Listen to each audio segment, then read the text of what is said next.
Halo, assalamualaikum warahmatullahi wabarakatuh. Kembali lagi dengan channel PKM Petani Kampung Modern. Pada video kali ini, mari kita bahas cara memperbaiki kebun kopi yang sudah rusak ataupun sudah tidak produktif lagi. Sebelum lanjut, mari kita intro dulu.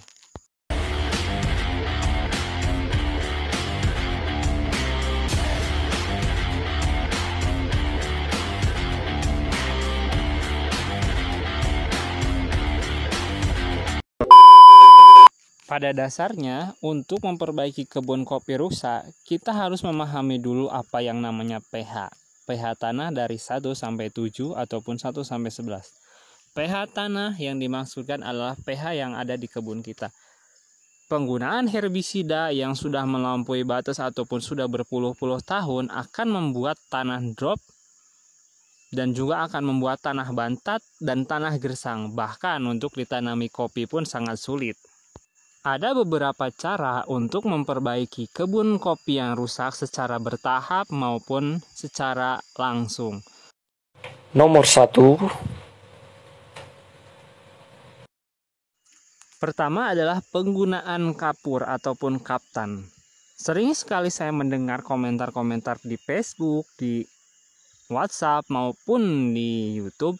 Banyak sekali petani yang bertanya, kapur itu pupuk kah atau bukan? Kaptan maupun kapur, misalkan banyak sekali kapur yang ada di toko kimia maupun di toko pertanian.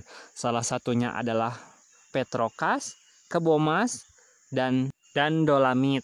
Nah, itu adalah kapur pertanian. Mungkin banyak yang bingung, apa sih kapur itu? Apakah kapur itu termasuk pupuk ataupun bukan? Kapur termasuk pupuk.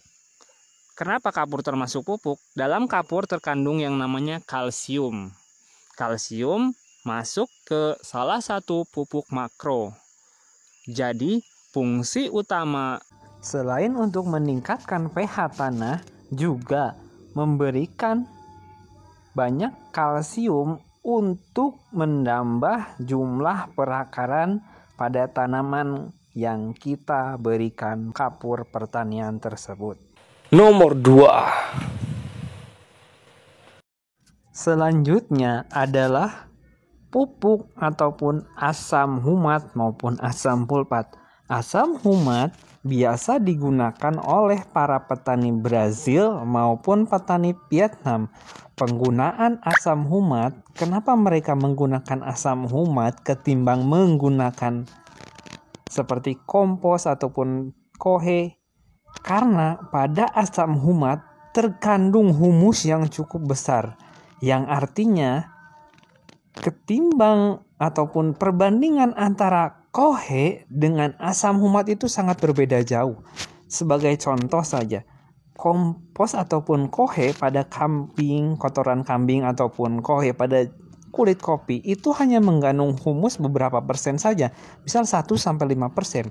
Tetapi jika kita menggunakan pupuk yang namanya asam humat yang mengandung humus sampai 70-80%, tanah akan sangat cepat sekali yang namanya menjadi subur kembali. Yang artinya penggunaan asam humat yang dilakukan oleh pertanian Brazil maupun pertanian Vietnam sangat berhasil. Nomor 3.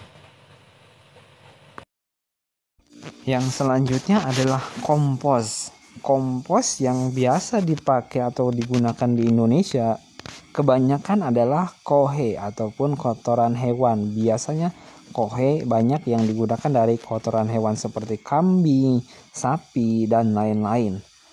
Kompos yang ada yang biasanya dipakai para petani itu adalah kebanyakan kompos mentah. Banyak sekali petani yang kurang paham apa itu kompos matang maupun kompos mentah.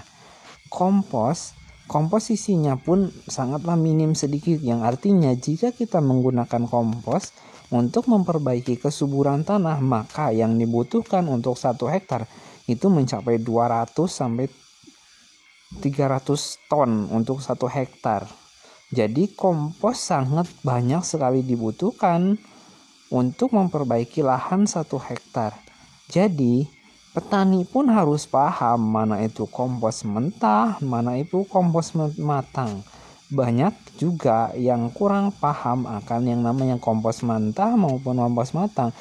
Kompos mentah pun dapat mengakibatkan banyak sekali hama seperti halnya jamur dan lain-lain. Kompos mentah maupun kompos matang, petani harus benar-benar paham pada saat mengaplikasikannya ke tanaman, karena ini sangat berbahaya sekali jika kita memberikan kompos mentah kepada tanaman. Kemungkinan terbesar tanaman akan terserang yang namanya hama seperti jamur upas, jamur akar. Bahkan biasanya kompos yang masih mentah adalah sarang atau bagi rumah untuk uret yang biasanya memakan akar-akar tanaman. Oke, sekian dulu untuk video kali ini. Jika teman-teman suka dengan video ini, jangan lupa like, comment, and subscribe.